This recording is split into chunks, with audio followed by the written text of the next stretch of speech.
Hey, what's up, my friends?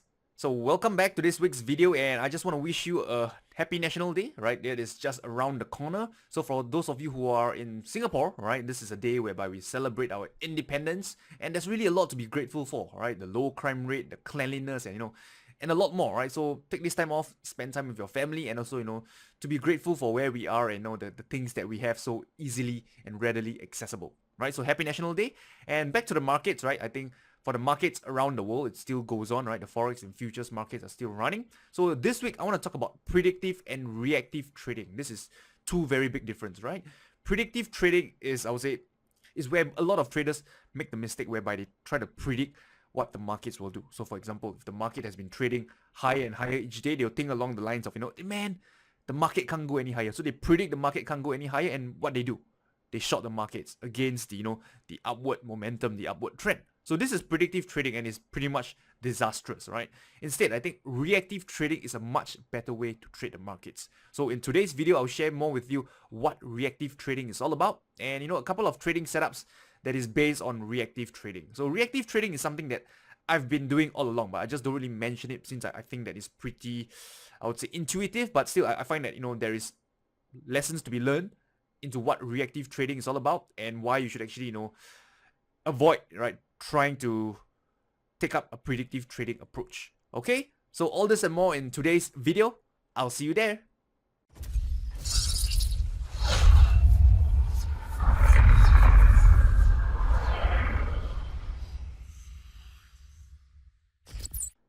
Alrighty, so the market that you're looking right now is the S&P 500, right? And I believe this is the market that most traders got it wrong, right? Because I'm not sure why, right? I'm looking at media, I'm looking at social media, news website and stuff like that. They're all basically bearish on the S&P 500.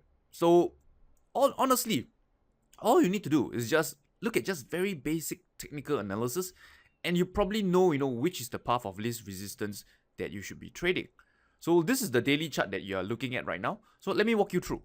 So you scroll back to the daily chart.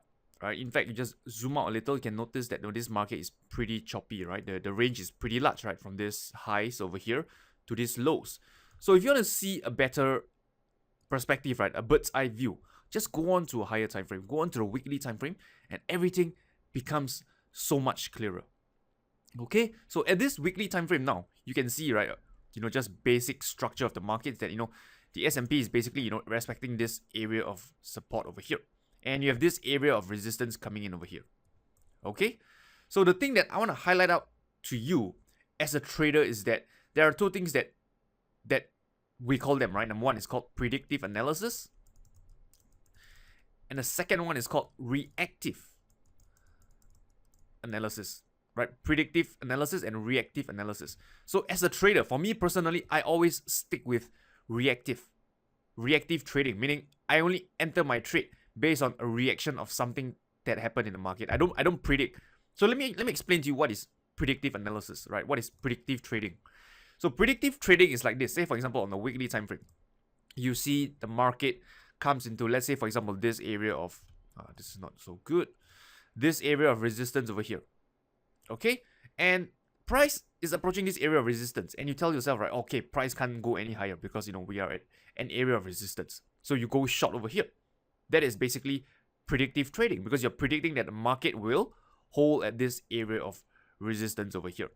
All right. And similarly, if you were to go short this market as price, breaks out of resistance here, it's all basically predictive trading because you're just predicting that the market cannot go any higher. There is no other basis for your trade other than your own bias inside of yourself.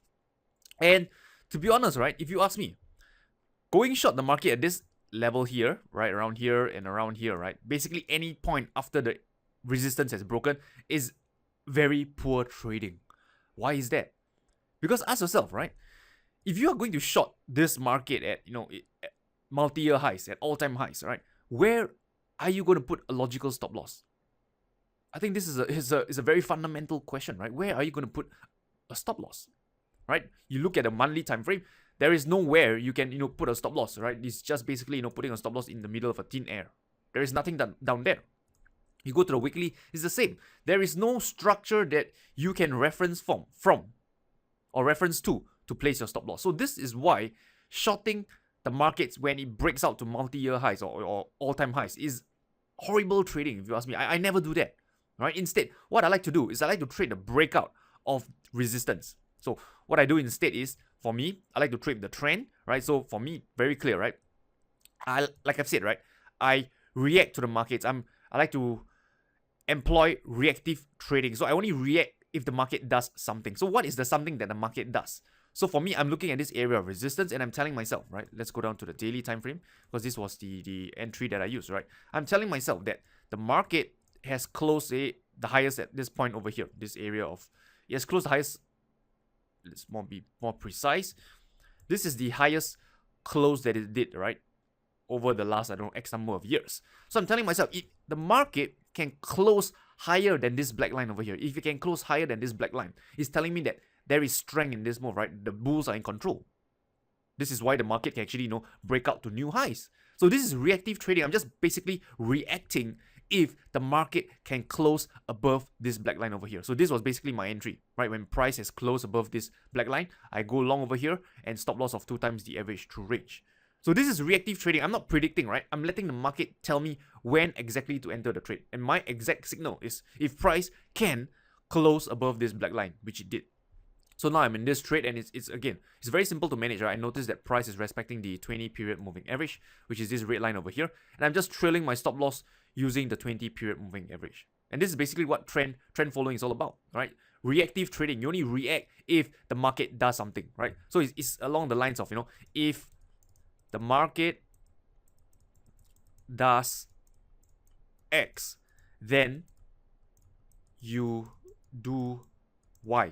Very simple. You need to have an X factor before you can do your Y execution or your Y entry trigger, right? Whereas predictive trading is all about, I think the market can't go any lower. I'm going long down here. When there is actually nothing by the market, there's no entry signal, there is no, I would say, any structure clues to tell you that the market is actually bottoming out. So I think reactive trading and predictive trading, is 2 different things altogether. And as a trader, you want to stick to reactive trading. You want to stick to let the market tell you that, that possibly your opinion could be correct. There is a valid signal, could be in the form of a lower close, MA crossover, a breakout, and stuff like that, right? Basically, you're waiting for the market to do X, and then you do Y, which is basically your entry trigger. And this is this is reactive trading. And this is always the way I believe, that a trader should trade the markets instead of, predicting, the market can't go any higher or lower.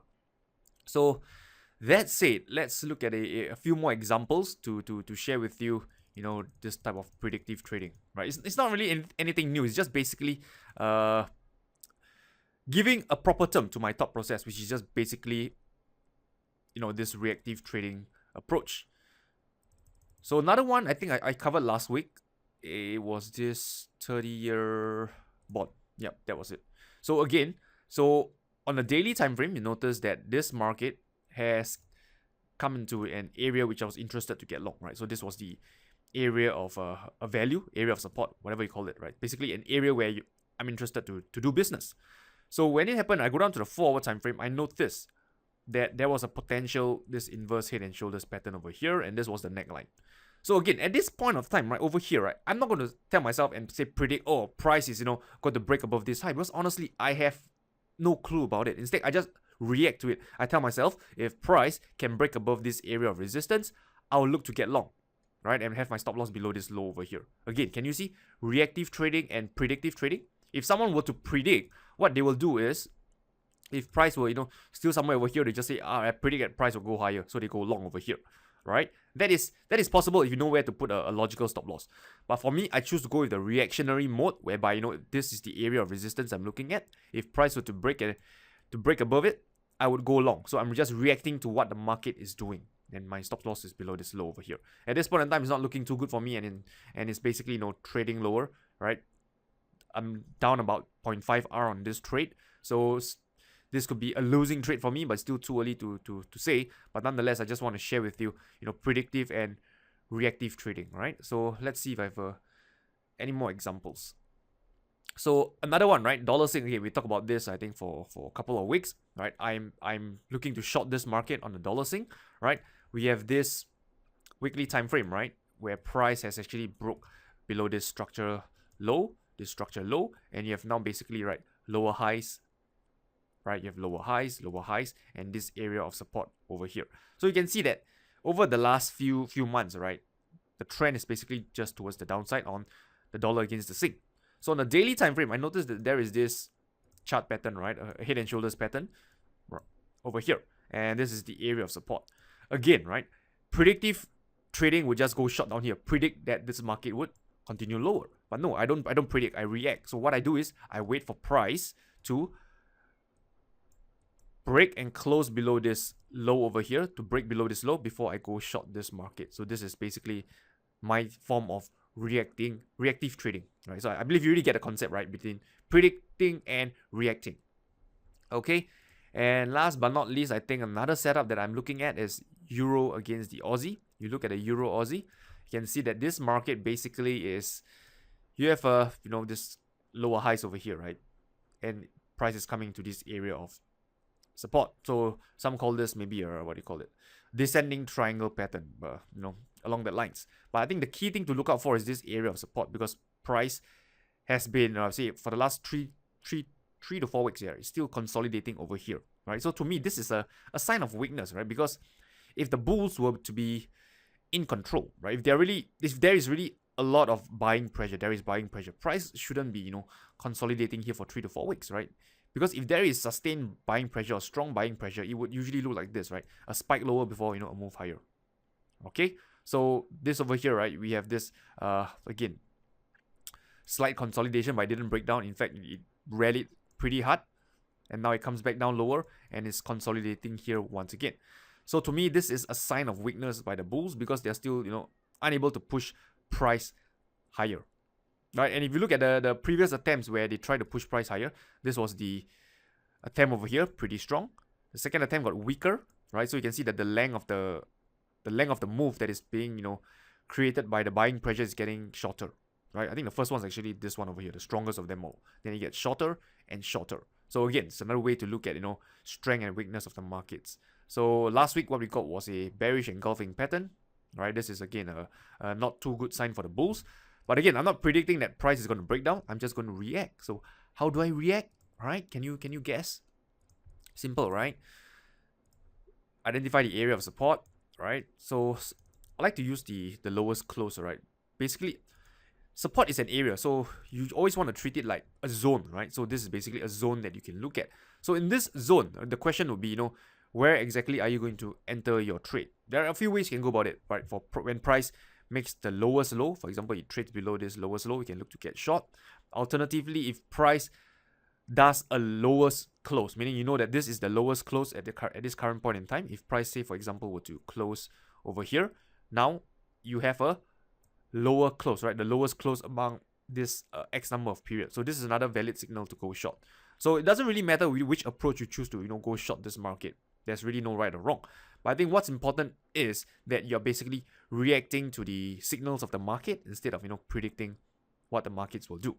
All right. So I think this is something that I'm watching as well, the Euro Aussie, the dollar Sing, and I hope today's video actually give you some insight into how you can actually be a better trader by reacting to the signals of the market instead of predicting. Okay, so that's all I have for you in this week's market analysis. Right, if you've enjoyed this week's video, right, feel free to hit the subscribe button below. With that, any feedback or comments, just let me know, in the comment section below. I wish you all good luck and good trading, and talk to you soon.